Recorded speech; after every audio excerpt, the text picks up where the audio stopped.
The presentations of both Jean-Francois and Kriengsak will be published on the website. I will provide the link for you so that you can review everything. I understand that tonight we're being filmed, and very shortly you will see all of us and the two wonderful presenters on YouTube, so you can review it again.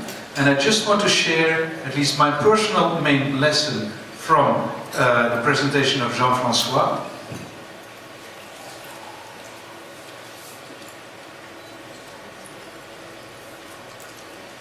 And that is, how much more can you get out of your team by doing less yourself?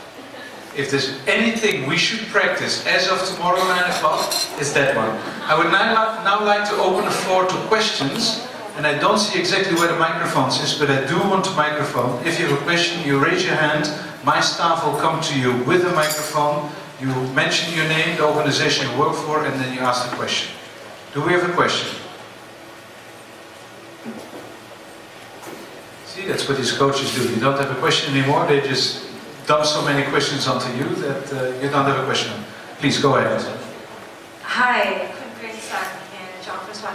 Thank you for the lovely presentation. I loved it because it's not so directly about work, it's more about visual, all the different lessons. My name is Kriengsak. I'm right now in Asia. My thing was, okay, I felt queasy with the whole boat thing. I'm sure it did more times. I just wanted to add to that because I think it is critical that we anticipate. One of the things that my business partner and I do is media training and crisis management. Earlier this year, we did some work for one of our clients who's pharmaceutical. And as you would probably know, when you're a pharmaceutical, any crisis can break out any time. Somebody could have taken your medicine and said you mismanufactured it and therefore poisoned them. So I just want to thank you for that because I think it was a lovely message and I just wanted to make that comment. I think one of my colleagues over there wanted to know the 17 competencies that you mentioned in the Harvard review. Yeah, sure. Happy to show you. I have the article with me, obviously.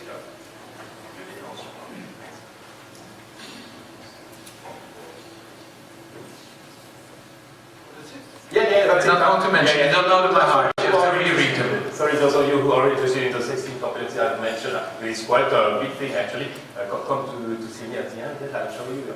It's good stuff. Very interesting study. Very interesting. If you can provide us with a link to any website or video where we can see it, we're happy to share it with everybody. Anybody else? Please? Microphone over there. Okay, my name is Jean-Francois, working for SC Johnson. Actually, I think we are in this room understand the benefit of the coaching. During the coaching sessions, right? They can get the personal development, they can just grow in the organizations. But my questions to both of you, because you have so much experience in coaching, is what is the personal development the coach can also gain by coaching more the people, and then what is the in returns what do we get as a coach? It's difficult one, so quite difficult. Let me repeat the question. What is benefit from coach, right? If we are inside organization? We can hear you. So I think we understand benefit for the organization. For example, if your team can perform better, so we have some successor, so we can just move some things around to do some other roles like that. I think just focus on the personal development side. What kind of skill that we can gain by spending time coaching people. That's the thing, would benefit us by spending more time coaching. Okay, that's a good question. Should I answer or should I ask back? Maybe I ask back.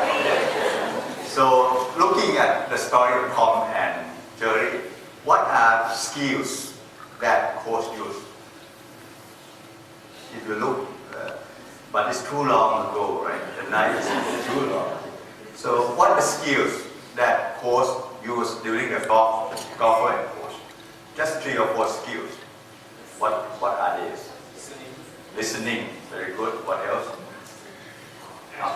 Asking questions, that's very good. Communicating, yeah. Body language, eye contact. Sorry. Analyzing situation, right? Yeah. What is the situation? So you already answered that. I could not tell more than that. You already covered that list. Yeah.